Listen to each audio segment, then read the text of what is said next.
사랑하는 우리 꼬청 여러분들 안녕하셨습니까? 장상훈 목사입니다. 늘 평안하시고 강건하시길 소원합니다. 오늘은 양육 제9과 제일 마지막 과죠. 나 시리즈 총 3권 중에 1권 성숙한 나 9과 중에서 제일 마지막 과 우리 지도력 개발 9과 할 차례입니다. 우리 9과 들어가기 전에 잠깐 기도하겠습니다. 사랑의 하나님 아버지, 저희들 총 9번의 양육, 저희들 이제 마지막 시간입니다. 여기까지 인도해 주신 하나님 감사합니다. 마지막 과까지 잘 저희들 양육받게 하여 주셔서 그러므로 인하여서 하나님께서 원하시는 참된 지혜로운 리더가 될 수 있게 하시고, 또 하나님의 선한 일꾼들을 양육하고 또 성장시키는데 부족함 없는 참된 일꾼들, 참된 리더들 될 수 있도록 주님 역사하여 주시옵소서. 이제 시작하는 첫 시간입니다. 마치는 시간까지 함께 해주실 간절히 바라고 예수님의 이름으로 기도하옵나이다. 아멘. 여러분들 반갑습니다. 성숙한 나, 이제 아무튼 순 리더자로서 순장의 리더십 개발을 위한 교재입니다.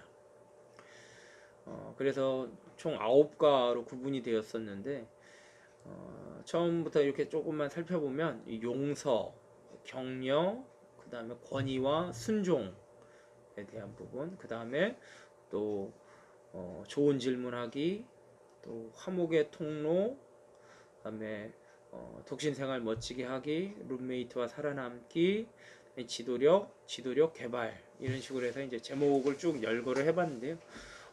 참 리더자로서 필요한 부분들, 상대방과의 관계죠, 상당히 중요하죠. 그 관계에 있어서 참 여러 가지 우리가 갖춰야 될 필요한 요소들을 상당히 성경적으로 잘 풀어서 우리들의 실제적인 삶에 적용할 수 있도록 잘 편집되어진 그런 교재인 것 같습니다. 우리 지난주에 우리 지도력에 대하여서 여러분들 황 목사님과 함께 같이 공부했죠. 지도력이란 지도하는 능력이라고 얘기하는데, 무엇보다 지도자로서 가장 필요한 게 뭐냐면, 그죠? 지도를 받는 자에게 어떠한 명확한 목표를 설정해 주고 그 목표대로 진행할 수 있도록 곁에서 계속 조력해 주는 역할이 필요하죠. 너 이거 해! 명령해놓고선 자기는 딴 거 하고 있고, 이러고는 이제 바람직하지 못하다라고 하는 것을 볼 수 있습니다. 오늘은 좀 더 이제 지도력을 개발하는 것, 나에게 있어서 어떤 지도력이 있는가, 그리고 그런 것들을 또 발견하고, 또 나에게 있어서 진짜 참된 지도력 갖추기 위해서 나에게 필요한 게 뭐지? 이런 것들을 살펴볼 수 있는 좋은 과인 것 같아요. 개관 목적 한번 보겠습니다. 영향력 있는 지도력의 여러 가지 개념들을 보여준다. 자, 이 강의가 끝날 때 당신은 지도하기를 정리할 수 있다. 그리고 다른 사람들을 지도하는데 필요한 원리들을 최소한 5가지는 말할 수 있다. 5가지여야 되는가? 5가지여야 돼요. 그들의 개인적인 지도력에서 부족한 3가지 영역과, 그리고 그들이 하게 될 3가지 개선점을 말할 수 있다. 3가지여야만 하는가? 3가지여야 한다 라고 하는 거죠. 3가지 부족한 점, 더 많을 수도 있지만 3가지, 그리고 개선점 3가지 방안을 얘기해 준다. 아주 유익한 시간이 되겠죠. 여러분 기대해도 될 것 같아요. 화이팅! 감사합니다. 자, 서론 한번 보도록 하겠습니다. 지도학이란 무엇인가? 개념 정리를 하고 있어요. 자, 디모데전서 3장 1절에 있는 말씀을 한번 보도록 하겠습니다. 미쁘다 이 말이요, 곧 사람이 감독의 직분을 얻으려 함은 선한 일을 사모하는 것이다 라고 이렇게 바울이 그 아들 디모데에게 지금 얘기해 주게 돼요. 젊은 목회자였어요. 디모데는 교회의 리더자, 감독, 목사인 거죠. 결국 그 젊은 디모데에게 권면의 말을 지금 바울이 자신의 경험을 담아서 지금 얘기해 주고 있는데, 이 말씀 뭘 가르치고 있는가? 일단 미쁘다로 시작하는데, 미쁘다 이 말이요, 믿음직하다, 신뢰할 만하다, 신뢰할 만한 말이에요 이 말은, 이라고 하면서 디모데에게 얘기합니다. 감독의 직분을 얻으려 한다. 사람이 감독의 직분을 얻으려 하는 것은 선한 일을 사모하기 때문이야. 라고 얘기해요. 자, 감독이라는 직분을 얻는다는 것은 참으로 좋은 일이다. 라는 걸 가르쳐 주고 있고, 또 한 가지는 감독이라는 직분을 얻는 것은, 교회 리더가 되는 것은, 어떤 모임의 영적 리더자로 서는 것은 선한 일을 선한 일을 사모하기 때문이다 라는 거죠. 여기에서의 선한 일이라고 하는 것은 도덕적, 윤리적, 어떤 뭐 사회에 공헌하기 위한 어떠한 그런 선한 사업, 구제사 뭐 이런 거를 얘기하기보다는, 선한 일은 하나님은 선하시다 라고 얘기하죠. 그 하나님의 속성을 가르치는 말이거든요. 선한. 그러니까 하나님의 사업을 하기 위한, 하나님 나라를 세우기 위한 그런 열정과 그런 간절한 바람이 있기 때문에 우리가 어떠한 리더자가 되려고 한다라고 하는, 이건 너무나도 지극히 선한 일이다 하는 것을 사도 바울이 지금 디모데에게 일깨워 주고 있습니다. 자, 밑줄이 거져 있죠. 땡땡땡땡땡땡 은 사람으로 효과적인 행동을 하게 한다. 자, 지금 지도력 개발에 대해서 얘기하고 있어요. 자, 답이 뭘까요? 여기 지금 빈칸 밑줄 쳐져 있는 거. 지도한다는 것은 기도가 아니고 지도한다는 것은 사람으로 효과적인 행동을 하는 것이다. 자, 지도하기란 무엇인가에 대해서 얘기해요. 지도한다는 것은 사람이 효과적인 행동을 하게 하는 거다. 지도에 있어서 어떠한 방향성 아니면은 목적이 없어서는 안 되죠. 어떤 효과적인 행동을 하기 위한 것이다. 효과적인 행동을 하기 위한.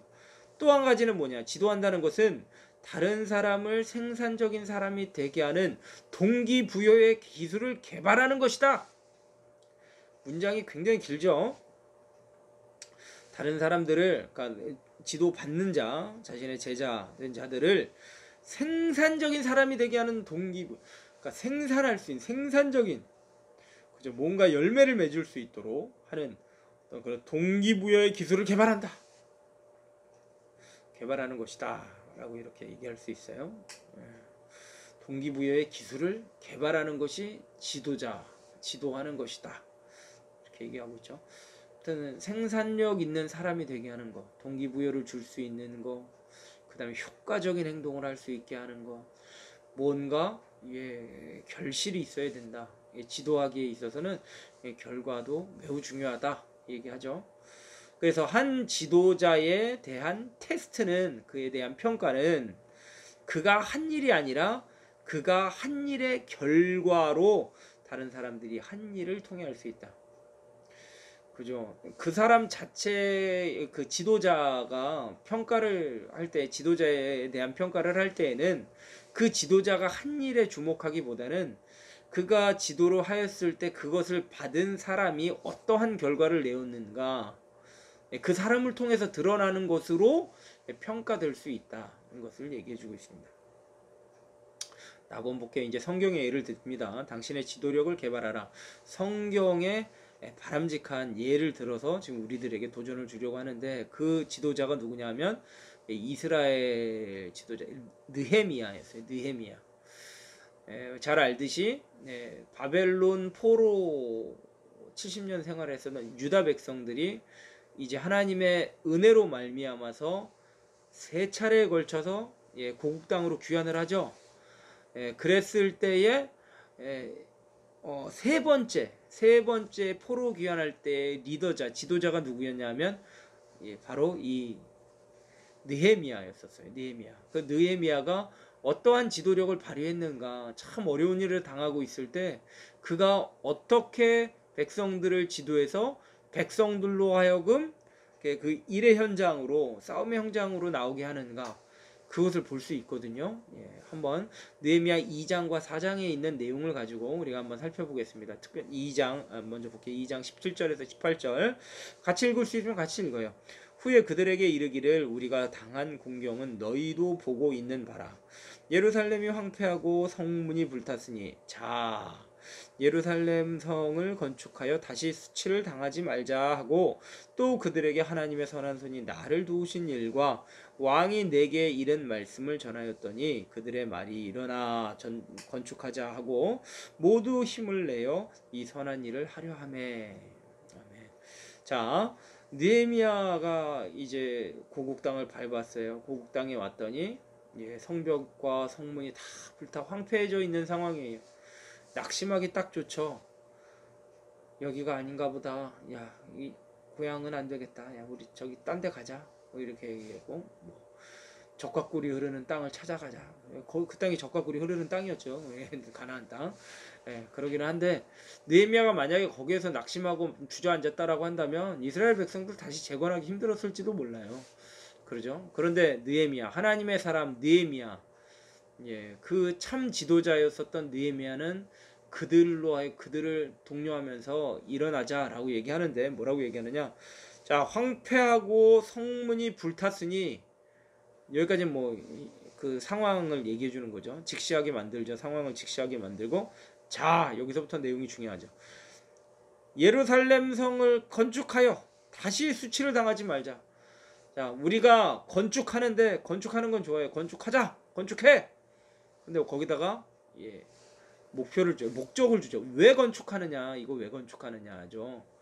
지금 너무 황폐한 상황인데 아무것도 없는데 그런데 우리가 이거 지금 성 건축해야 돼. 왜 건축해야 되느냐?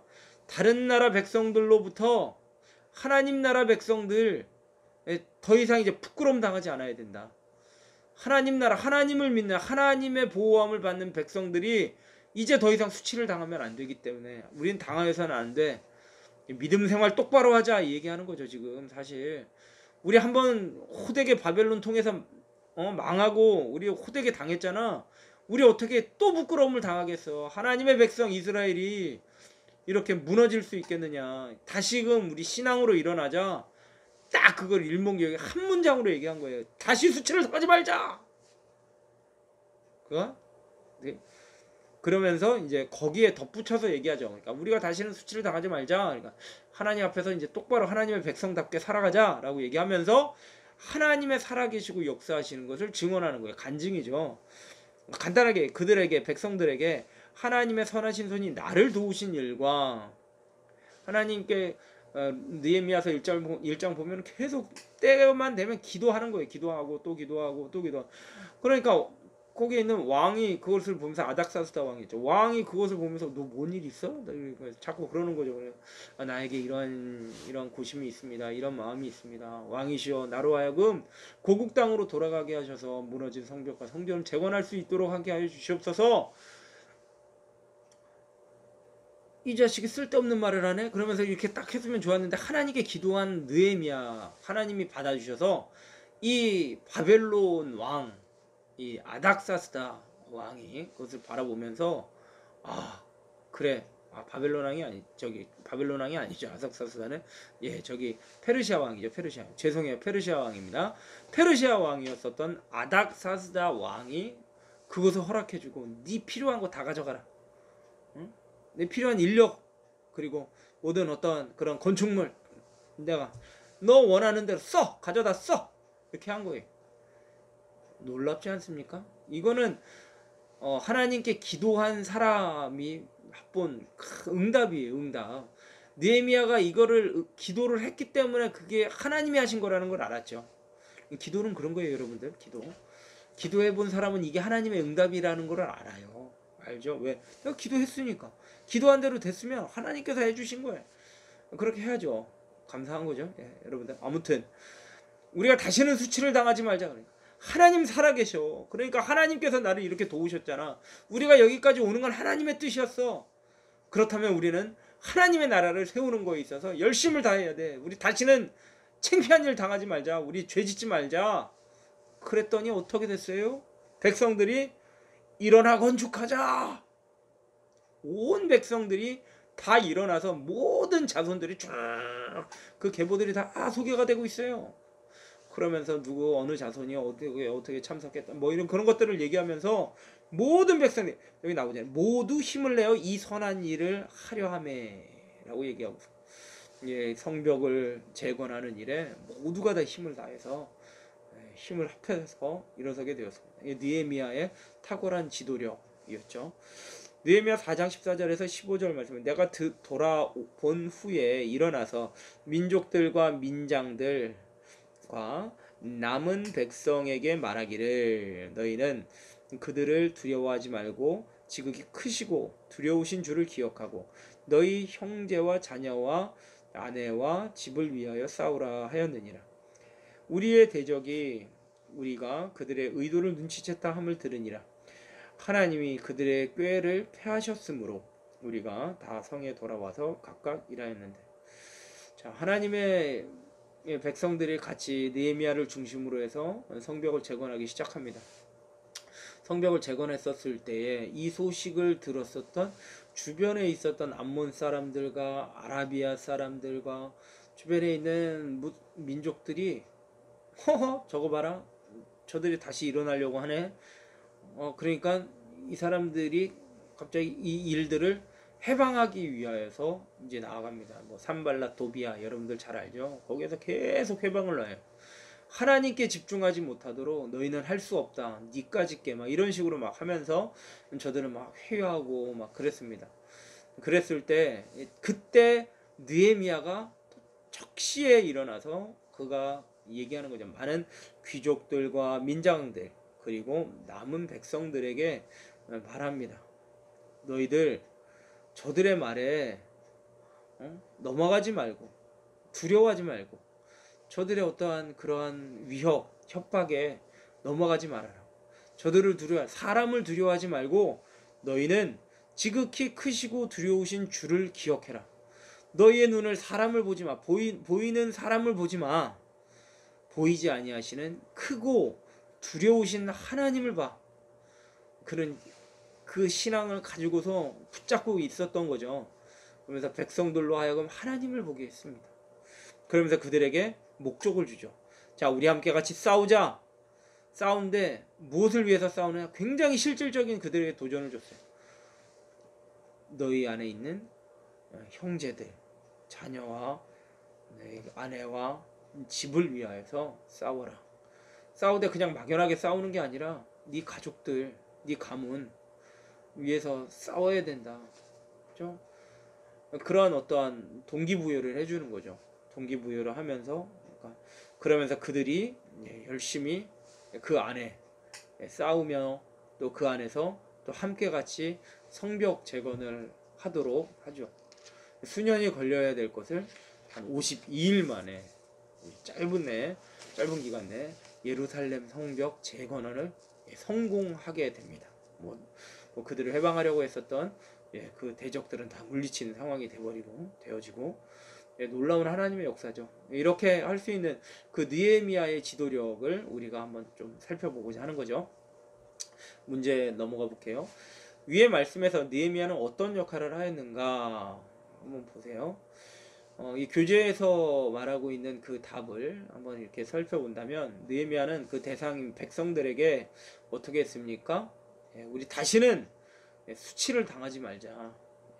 뚜렷한 목표를 제시했었어요. 그리고 그들이 무엇을 해야 하는지 분명한 동기부여를 하게 되어지죠. 동기부여를 했습니다. 그리고 4장에 있는 내용을 보니까 또한 백성들에게 위협에 굴하지 말고 믿음을 가지고 적들과 대적하여 싸울 것을 그가 중용했다는 것을 우리가 볼 수 있습니다. 그죠?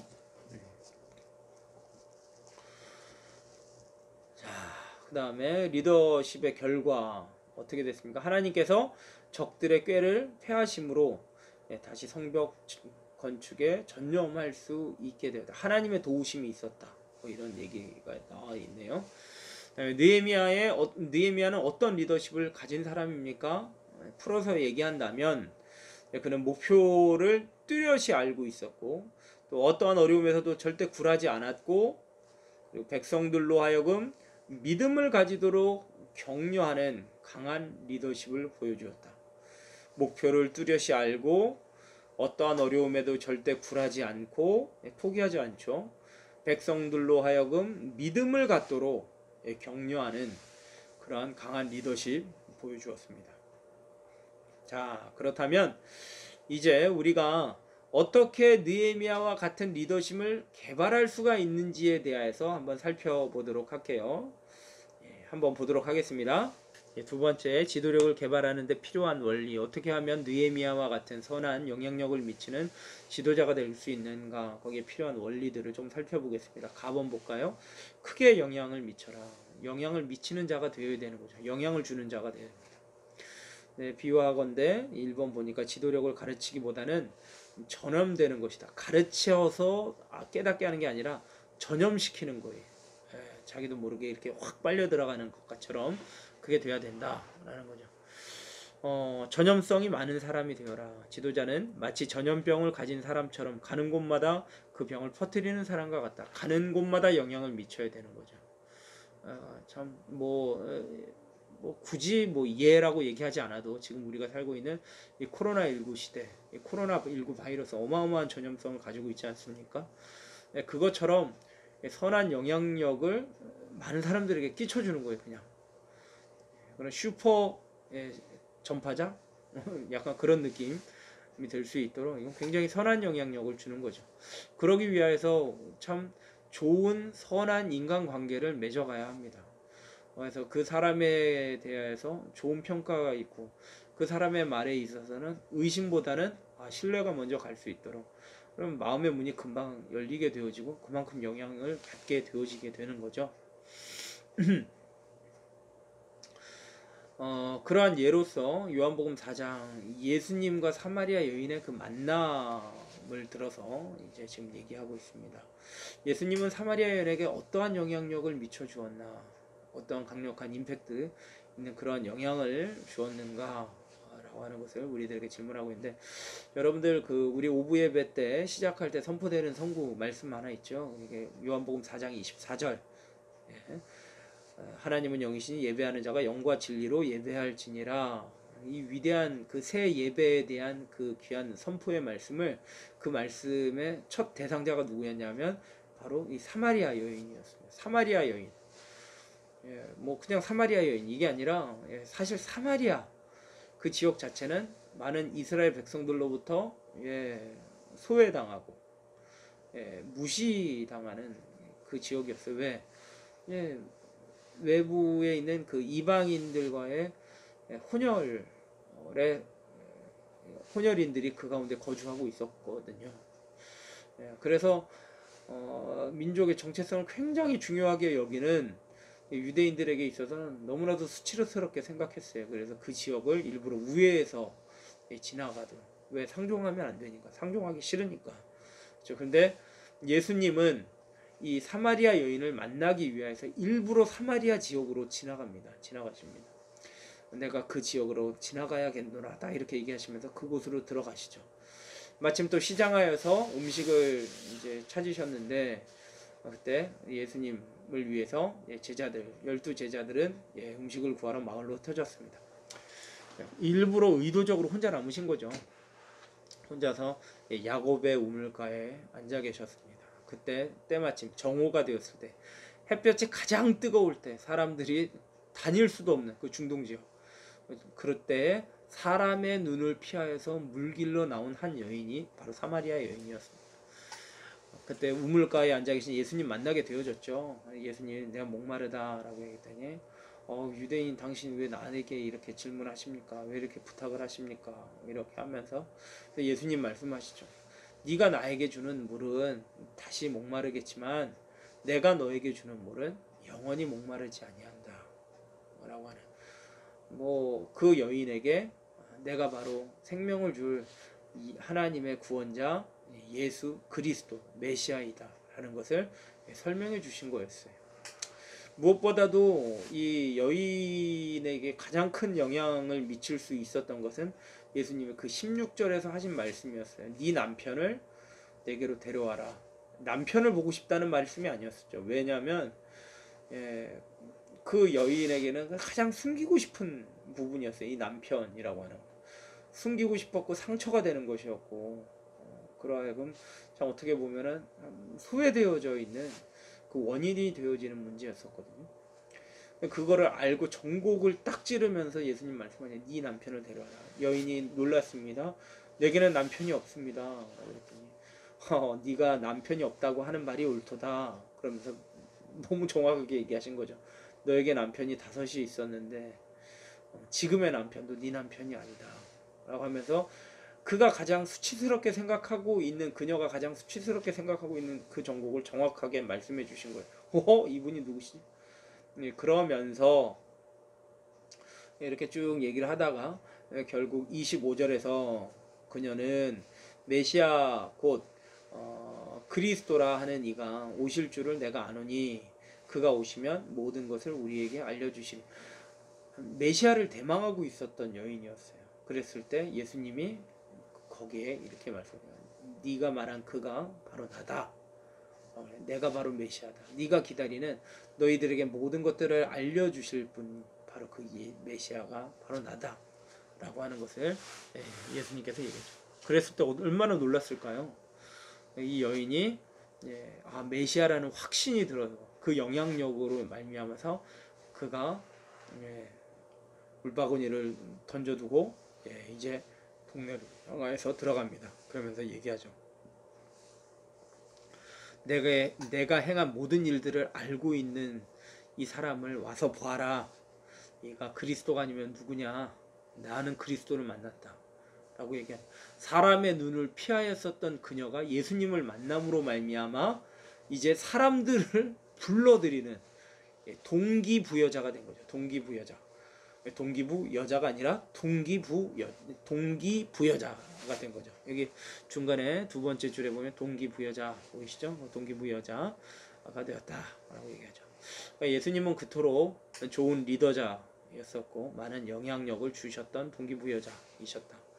1차 동기부여자는 예수님, 2차 동기부여자 이 사마리아 여인이 된 거죠. 그래서 동네에 있는 많은 그 사마리아 지역에 있었던 수가성에 있던 많은 사람들을 나오게 하였습니다. 3번에 보니까 사마리아 여인은 예수님에게 어떠한 영향을 미쳤는가라고 얘기하고 있는데, 위에 사마리아 여인이 동네로 들어간 사이에 제자들은 예수님께 음식을 권한다. 음식을 구하러 갔다 이제 다시 돌아온 거예요. 랍비어 잡수소서. 그런데 예수님 대답하십니다. 내게는 너희가 알지 못하는 먹을 양식이 있느니라. 양식이 있대요. 그러니까 제자들이 의아한 거죠. 이해를 못하니까. 누가 뭐 잡수 실 것을 갖다 드렸는가? 이런 거예요. 우리 지금 뭐야 그러면 우리는 지금 무언 수고를 한 거야? 34절에서 예수님이 나의 양식은 너희들이 얘기하는 그런 게 아니라 나를 보내신 이의 뜻을 행하며 그의 일을 온전히 이루는 이것이니라. 예수님께서 하나님의 뜻에 순종하는 것, 또 하나님의 뜻을 이루는 것, 사실은 십자가, 그렇죠. 영생, 생명의 떡 되시는 예수님, 그것을 이제 얘기해 주시고 있는 거죠.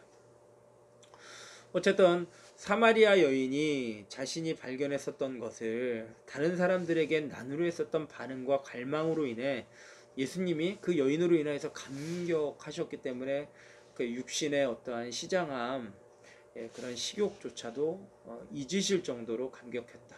그런 영향을 예수님 받았다. 뭐 어떻게 보면 참 보람된 그런 순간, 뭐 이렇게 얘기하실 수도 있겠죠. 당신이 다른 사람의 삶에 영향을 미쳐 영적인 일에 대한 그의 반응으로 인해 감격해서 식욕을 잃었었던 때가 언제인가. 우리가 육체의 어떤 본능까지도 잊을 만큼 그렇게 영향을 받았었던 일, 그런 일들이 여러분들이 있었습니까? 사실 저는 어떤 영향을 주고받는 데 있어서 뭐 늘 말씀드리지만 참 독일에서의 저의 그 은사 목사님을 만나게 돼서 결국은 그 안에서 영적으로 반전이 일어나게 되어지고, 그래서 하나님을 본격적으로 만나고 또 그전에도 신앙은 있었지만 하지만 더 뜨겁게 다가갈 수 있도록 했었던 그 동기부여자가 그 독일에 있었던 그 선교사님이셨어요. 근데 처음에 만났을 때 아직도 기억이 나는데 수요일이었어요. 수요일날 이제 그 집 자택에서 예배를 드리고, 그러고 나서 그 목사님하고 대화를 하는데 그 목사님의 눈길과 하시는 말씀에 좀 뭔가 이 권위 있는 교훈이 있다라는 그런 느낌. 마가복음 1장에서도 나오는 말씀이잖아요. 와, 참 권위 있는 새 교훈이로다. 약간 그런 느낌이 들어요. 처음 느껴지는 거였어요.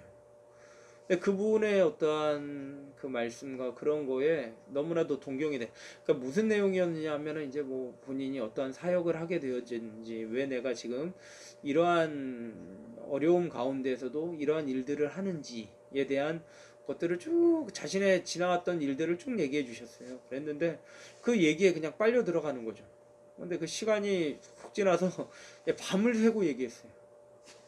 밤을 새고서 얘기해서 목사님이 새벽 5시에 한 하루에 4시간 내쉬는 5시간을 하나님 앞에 약속을 해서 거리에 나가서 기도를 하시는 분인데 저랑 대화를 하느라고 밤을 꼴딱 새시고 그 5시에 나가셔야 되는데 5시가 좀 지나서 나가시더라고요. 그래서 장영재는 들어가서 자라고 하시면서 본인은 기도하러 나가시더라고요. 그러니까 그때 참 목사님 참 특별하시구나. 그러니까 이 특별하다는 것이 어떻게 보면 이제 여기서 얘기하는 어떤 영향력을 받는 그런 순간이었죠. 그래서 그분과의 어떤 관계가 이제 점점 더 길어지면서 그러면서 이제 저의 있던 전공 과목이 이제 바뀌게 되어지는 거죠. 그런 일이 있었습니다. 여러분들도 어떠한 식욕을 잊을 만큼 이런 영적인 일에 대한 그런 일들이 있었습니까? 제가 영향을 준 건 아니고 제가 영향을 받은 거네요.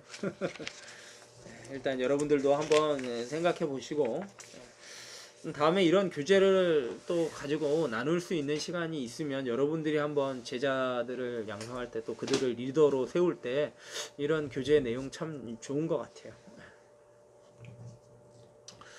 자, 한번 다음 볼게요. 4번 볼까요?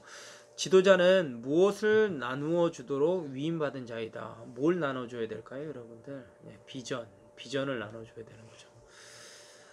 자, 지도자는 뭔가 영향력을 줘야 되고 비전, 밝히 뭔가를 바라볼 수 있도록 보여줄 수 있는 자가 되어야 되는 거죠. 어떤 목표, 정확한 목표를 보고서 가야 되는데 예화가 나와 있습니다. 설교의 황제라는 별명을 가지고 있었던 스펄전 목사는 한 청년을 만나게 되었죠. 그 청년은 스펄전 씨, 예, 나는 하나님이 당신에게 맡겨진 사역에 상당한 감명을 받았습니다. 이미 영향력을 받았다라는 얘기죠.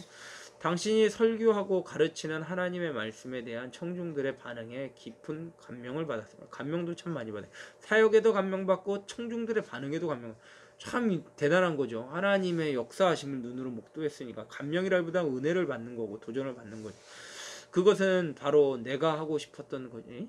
그것은 바로 내가 하고 싶었던 것이었습니다. 당신이 하는 일이 바로 내가 하고 싶었던 거예요. 내가 하려는 일에 대해 어떻게 생각하십니까? 라고 얘기했을 때 스펄전 목사가 이런 말을 했다. 젊은이, 당신은 가서 당신 자신에게 불을 붙이십시오. 마음의 불을, 가슴을 뜨겁게 하라는 거죠. 그러면 당신이 타고 있는 것을 보기 위해 많은 사람들이 올 것이요 라고 말했습니다. 지도자는 자신이 가진 비전을 나눠주도록 위임받은 것입니다.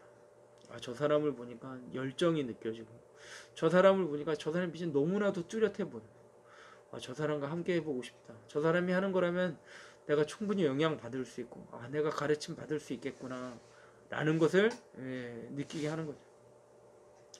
여러분, 우리가 내가 비전을 갖지 않는데 어떻게 상대방이 비전을 볼 수 있게 하죠? 내가 사명에 불타 있지 아니하면 여러분들, 내가 하나님께 받은 그 소명, 부르심에 대한 확신이 없다라고 한다면 내 사람들로 하여금 나에게 영향을 받을 만한 그 바운더리 안에 있는 사람들에게 어떠한 영향도 미치지 못하죠.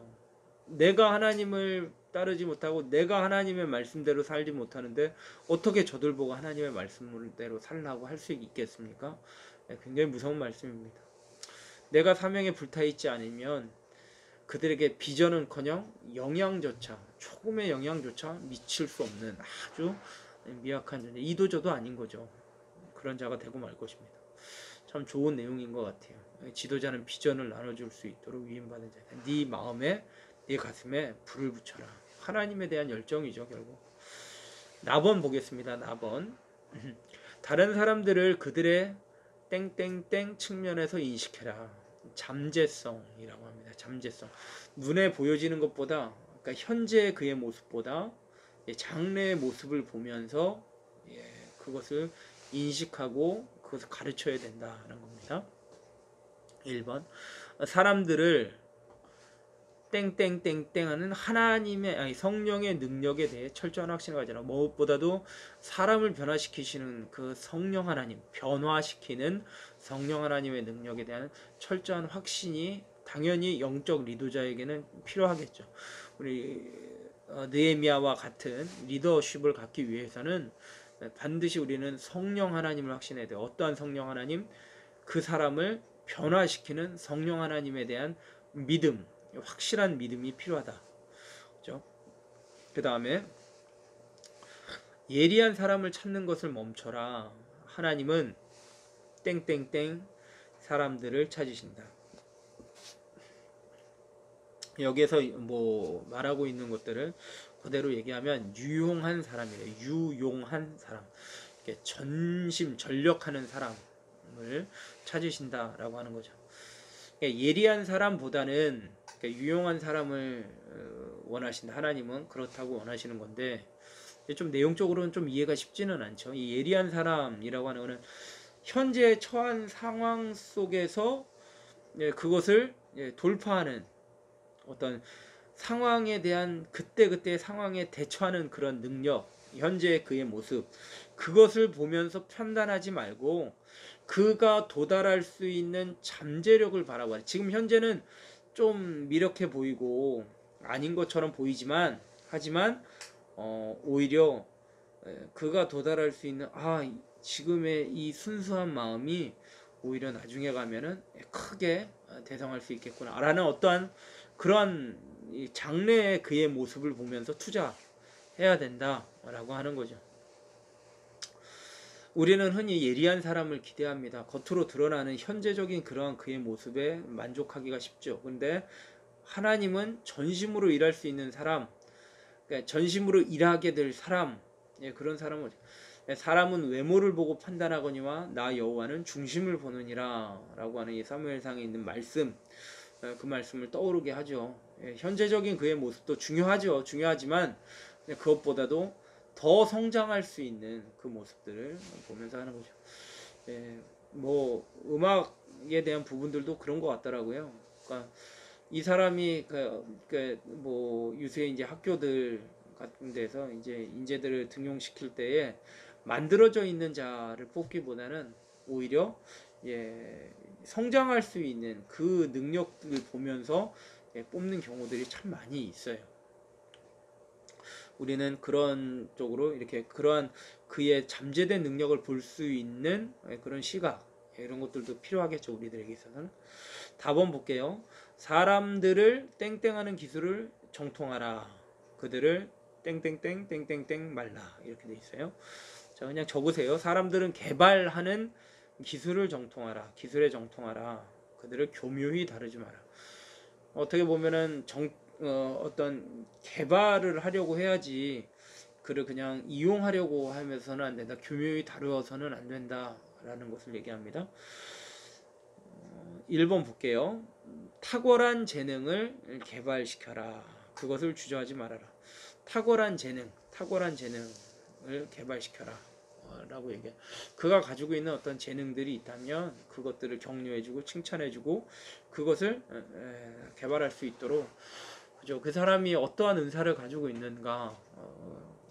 하나님은 분명히 어떠한 그런 영적 공동체, 교회를 이루는 데 있어서 우리의 각 몸이 각 지체 기관으로서 유기적으로 딱 연결이 되어서 하나를 이루는 것처럼 교회도 그렇게 만들었다. 각 지체로서 성도의 역할을 감당하도록 은사를 주셨다라고 이렇게 얘기하고 있잖아요. 그 은사가 어떤 건지, 이 사람이 어떠한 역할이 참으로 잘하고 있는 건지, 훌륭한 리더자들, 훌륭한 목사님들은 그 부분을 정확히 정확하다라는 표현보다는 그런 것들을 잘 보시더라고요. 그래서 그 교회에 있어서 가장 필요한 그 부분에 이 일을 잘할 수 있는 사람을 그 가운데 넣어서 잘 유연하게 잘 돌아갈 수 있도록 이렇게 판단을 하시고 리더하십니다. 2번, 이 사람이 나를 위해 무엇을 할 수 있는가가 아니라 내가 이 사람을 위해 무엇을 할 수 있는가를 물으라. 그러니까 우리가 보통 볼 때 이 사람이 나를 위해서 뭘 할 수 있지? 그거보다 내가 이 사람에게 어떠한 유익을 줄 수 있지? 어떠한 도움을, 내가 무엇을 해줄 수 있지? 라고 하는 게 훌륭한 어떤 지도자의 요건이다 라고 하는 거죠. 당신이 어떠한 사람을 발굴할 때 당신의 목적은 그의 최대 잠재력을 개발하는 것이다. 어떤 사람의 은사들을 개발하기 위해 당신은 종이 되어야 한다. 섬겨야 된다는 거죠. 중요한 것은 사람을 섬기는 일이다. 만일 당신이 그를 위해 어떠한 일을 하려 한다면 그도 당신을 위해 어떠한 일을 할 것이다. 내가 먼저 하는 거죠. 그러면 그도 합니다. 받는 자보다 주는 자가 더 복되는 거죠. 그래서 그를 위해서 섬기면 그에 따른 열매가 반드시 돌아오게 되어 있습니다. 내가 군림하고 내가 명령하고 나는 아무것도 안 하고 있으면 따라오지도 않죠. 콧방귀만 끼는 겁니다. 달라스에서 있었던 일이다. 어떤 한 부자는 그리스도를 주로 알기 원했고 많은 기독교 단체에서도 그의 재력과 그가 쏟은 시간을 환영했다. 뭘 환영했는지를 잘 보세요. 그러나 이 부자의 부부 생활은 곧 파탄이 났고 이혼했고 아들들은 약물 중독이 되어 있었다. 그 자신도 절망적인 알코올 중독자가 되었다. 그가 그토록 그의 가정이 그의 자식들이 그렇게 파탄에 이르도록 되어진 것은 그는 분명 기독교 단체 가운데 있었지만 그렇게 될 수밖에 없었던 것, 그를 지도해 줄 수 있는 그 지도부가 어디에 관심을 가지고 있었느냐, 그의 어떤 잠재력, 그의 어떤 뭐라 그럴까요, 그 은사를 개발하는 데 집중하지 아니하고 오히려 그의 재력, 그죠? 그가 쏟은 시간, 그런 것들에만 집중했다라고 하는 거죠. 사람을 섬기는 것이 더 중요하다. 그러지 않으면 아무리 큰 부자, 아무리 큰 능력을 가지고 있는 자라 하여도 결국은 올바른 지도력을 발휘하지 못해서 그가 결국 파탄의 지경에 이르도록 한다라고 하는 거죠.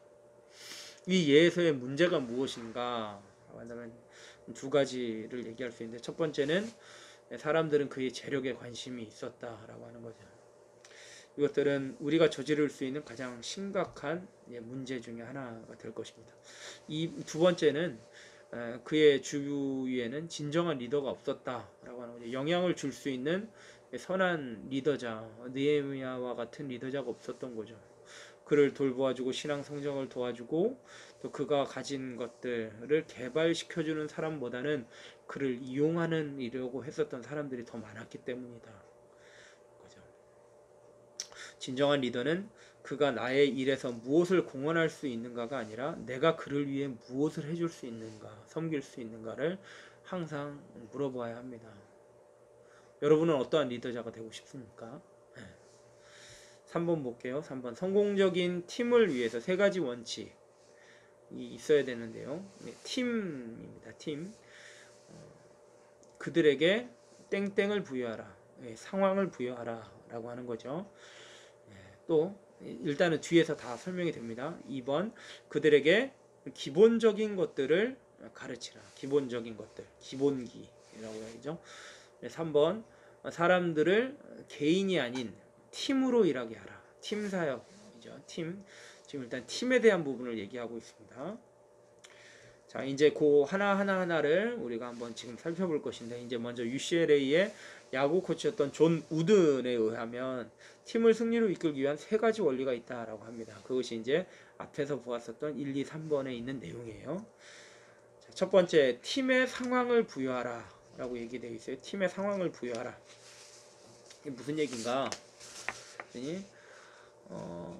조 우드는 게임의 상황을 의미한 것이다. 또한 게임과 게임 사이에 일어나는 일들을 포함하고 있다라고 합니다. 그러한 상황들을 미리 경험하게 하여서, 그런 상황들을 경험하게 해서 그들로 하여금 더욱더 단단해질 수 있도록 하는 거죠. 특별히 제자와 측면에 있어서도 여러 상황을 부여하는 것은 매우 중요하다. 전도, 순장 훈련, 수련회, 단기 선교, 금식 기도, 기도원이 뭐죠? 네. 순례 전도 등 여러 가지 상황 속에서 제자는 성장한다. 그러니까 그런 상황들을 계속적으로 주어서 연단할 수 있는 그런 프로그램을 계속 진행하는 거죠. 지금 코로나19로 말미암아서 이런 저희들이 모든 것들이 직접 대면해서 우리가 함께 같이 좀 이렇게 주고받고 영향을 주고받아야 되는데 일방적인 이런 영상에 대한 이런 프로그램이 과연 이게 얼마나 근데 아무것도 안 할 수는 없잖아요. 그러니까 우리가 이것을 하고 있는 것인데 참 우리 이러한 훈련들 많이 필요합니다. 그나마도 청년부에서 1년에 한 번씩 단기 선교 이렇게 저희가 3나라 내지는 4개 나라에 꾸준하게 가서 이렇게 전도 훈련을 하지 않습니까? 가면서 많은 도전을 받고 불을 안고 오는 거죠. 그렇죠? 그래서 그 불로 말미암아서 주변에 있는 사람들에게 또 다른 영향력을 미칠 수 있는 동기부여자가 될 수 있는 거. 이런 상황이 계속 우리들에게 주어져야 되는데 조금 막혀 있는 것이 너무너무 안타깝습니다. 두 번째, 사람들에게 기본적인 것을 가르쳐라. 신앙생활에서 이것은 너무나 중요하다. 한 사람이 지도자로서 성장하는데 이것은 너무 중요하다.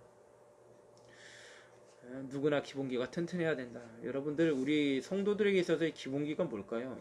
말씀과 기도, 그죠? 교회 중심의 삶, 뭐 이런 것들이 있을 수 있겠죠. 여러분들 내가 예수 그리스도의 제자라고 하면서 예수님의 말씀을 내가 모른다. 이게 말이 안 되는 거죠, 여러분들. 음악에 있어서도 여러분들 기본기가 튼튼하지 아니하면 뭐 흉내는 낼지 몰라도 진정 깊이 있는 연주, 깊이 있는 소리를 내기가 너무 힘들어요. 그러니까 많은 사람들이 어렸을 때부터 기본기를 탄탄하게 가져가는 이유가 바로 그런 것 때문에 잘못하면 근육을 다치게 되어지고 금방 연주자의 수명이 짧을 수밖에 없어지는 그런 상황이 되어지거든요. 우리가 정말 탄탄한 신실한 기독교인, 성도, 그리고 지도자가 되기 위해서는 무엇보다도 기본기가 매우 중요합니다. 특별히 팀 사역에서도 마찬가지죠. 기본기를 가지고 있어야 되는 거예요. 세 번째, 사람을 개인으로서가 아니라 팀으로서 함께 일하게 하여야 한다. 팀 사역이죠. 당신은 사람들을 개인적으로 모집하여 팀으로 훈련해야 합니다. 성경에서 제자와 훈련을 1대1로 하는 경우는 매우 적습니다. 예수님이 한 사람에게 말씀하셨을 때에는 그는 그룹 속에 있는 그 사람에게 말씀하셨고, 그리고 그룹의 다른 사람들도 그것으로부터 교훈을 얻게끔 하는 그런 시스템 안에서 예수님 말씀하셨고 사역하셨다.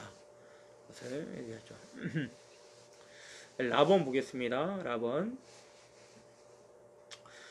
땡땡땡땡 땡땡땡가 되라. 그냥 적으세요. 자발적인 실행자가 되라. 자발적이라는 말이죠. 자, 1번 보겠습니다. 다른 사람들이 당신을 땡땡땡땡 않게 하라. 방해하지 않게 하라.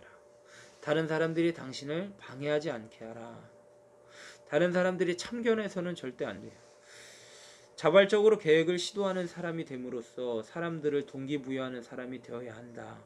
자발적인 것이 중요하죠. 자발적으로 계획을 시도하는 사람이 되어야 다른 사람들에게 동기부여가 됩니다. 억지로 하는 사람 되지 않죠.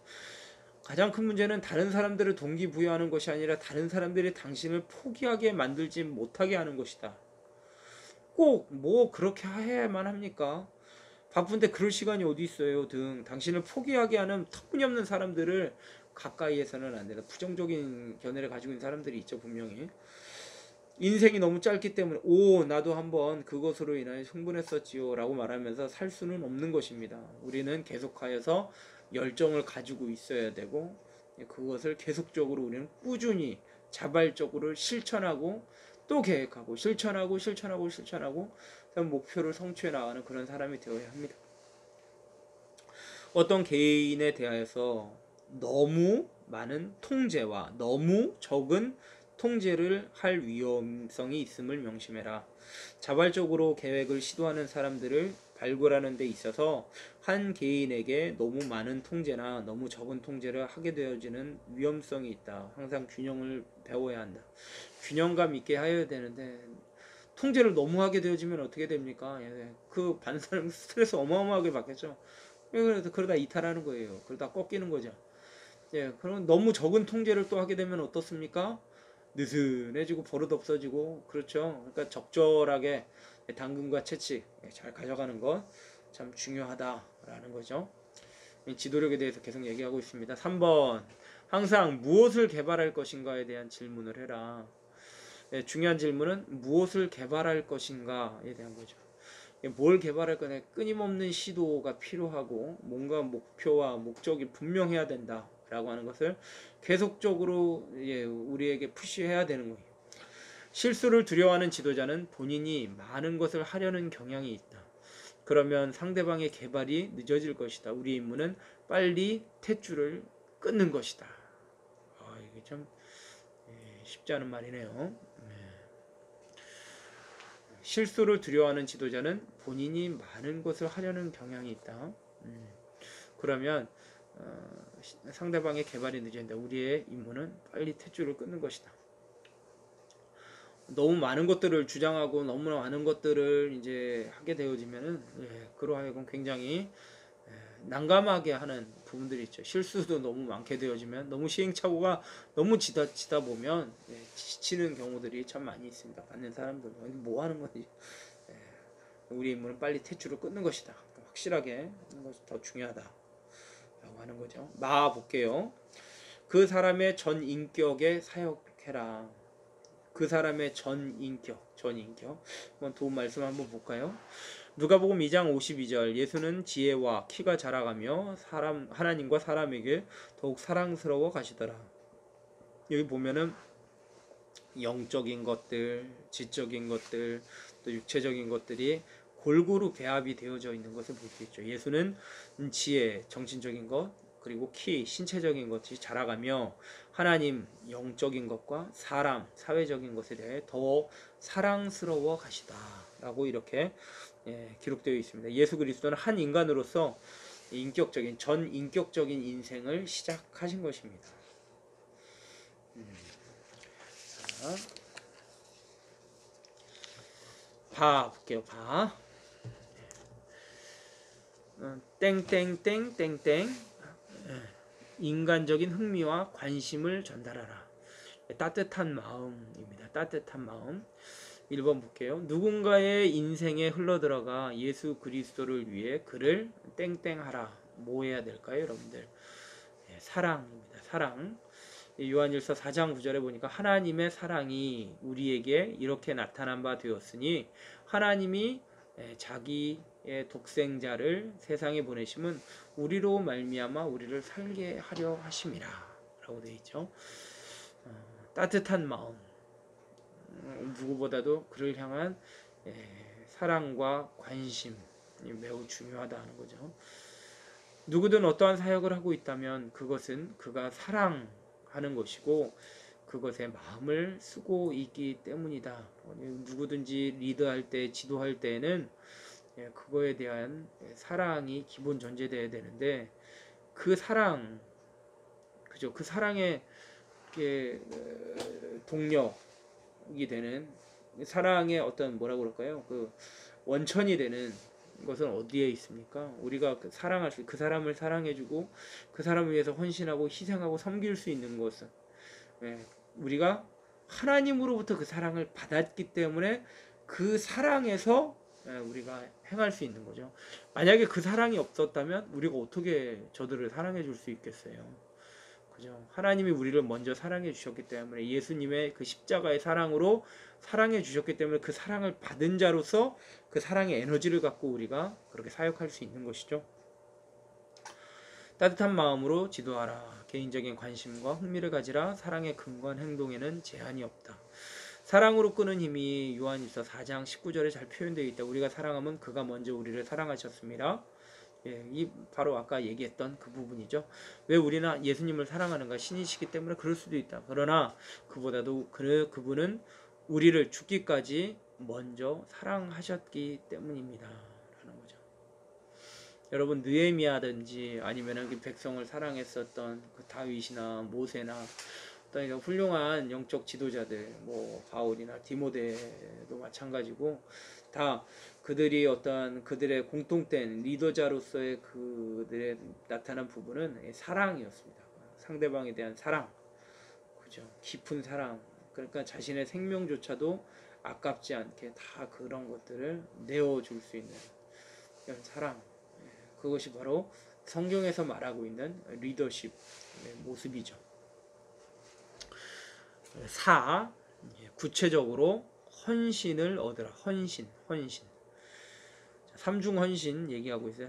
헌신을 개발해야 되는데 세 가지의 헌신이 있어요. 뭐냐면 예수 그리스도에 대한 전적인 헌신, 예수 그리스도에 대한 헌신, 그리고 순에 대한 헌신, 그죠? 뭐 어떤 팀이 있다면 그것에 대한 헌신, 그리고 그의 사역에 대한 헌신이 있어야 됩니다. 헌신이 있어야 되는데 세 가지. 첫 번째는 예수 그리스도, 두 번째는 팀, 순, 그리고 세 번째는 사역에 대한 헌신이 각오가 되어 있어야지 그가 그 일들을 할 수 있다라고 하는 거죠. 구체적인 헌신입니다. 모든 지도자들, 리더들은 이런 헌신, 예수님께 대한 헌신과 내가 섬기게 될 그 순에 대한 헌신, 그리고 내가 그 순을 향하여서 해야 될 일들에 대한 책임감 있는 헌신이 필요하다. 지도력 면에서 마지막 원리는 구체적인 세 가지, 삼중 행위를 얻는 것이다. 헌신을 얻는 것이다. 누군가에게 혹은 그가 같이 배우고 있는 순원들에게 하나님이 그를 불러주시고 그것을 위해 그에게 재능을 부여하신 사역에 전심으로 헌신을 해야 된다. 거죠. 여러분들, 내가 그렇게 헌신을 하게 되어지면 그 헌신을 받은 자들, 그 섬김을 받는 자들도 그 가운데 동화되어서 아까 그 예수님과 그 사마리아 여인의 그 모습처럼 예수님이 1차 동기부여자가 되고, 그리고 그 동네 사람들에 대하여서 이 사마리아 여인이 2차 동기부여자가 되잖아요. 그것처럼 그들에게 동기부여가 됨으로 말미암아 순원들이 그걸 보고 배우면서 또 다른 재생산, 그렇죠? 다시 또 리더자가 그들이 되는 거예요. 그래서 세대가 계속 반복되면서 이어가면서 계속 그 영적 리더자들이 계속적으로 연결이 되어지는 거예요. 이런 헌신이 기본이 돼야지 재생산이 가능하다라는 것을 우리가 다시 한번 살펴볼 수 있습니다. 2번, 헌신의 시기에서 제일 중요한 건 뭐냐? 타이밍이 제일 중요하다라고 하는 거죠. 여러 번 예수님은 누군가에게 돌아가라 라는 말씀을 하셨어요. 돌아가라 라는 말씀을 하셨는데, 이게 뭐냐면 어떠한 제자들에게는 따라오라 라고 얘기했는데, 나를 따르라 했는데 그냥 돌아가라 라고 얘기하신 것이 있다. 여러분들 그 요한복음 3장에 보면 니고데모 이야기가 있죠. 니고데모와의 대화 가운데서 아니 뭐 하나님이 세상을 이처럼 사랑하사 독생자를 주셨으니 젊은 자는마다 멸망하지 않고 영생을 얻게 하랴, 뭐 이런 말씀, 그것도 다 니고데모와의 대화 가운데에서 나온 거죠. 네, 그 니고데모를 기억하고 계십니까? 그에게는 따라오라라고 말씀을 하시지 아니하시고 계속적으로 오히려 어려운 도전을 하게끔 돌아가라라고 말씀해 주셨어요. 주님께서는 분명히 그 때가 있었다라고 하는 것, 타이밍이 있었다는 것을 우리에게 보여주고 있죠. 사람들은 소속되어 무엇이든지 할 수 있는 자리에 있을 필요가 있습니다. 소속, 그리고 뭔가 해야 되는 그런 자리 필요하죠.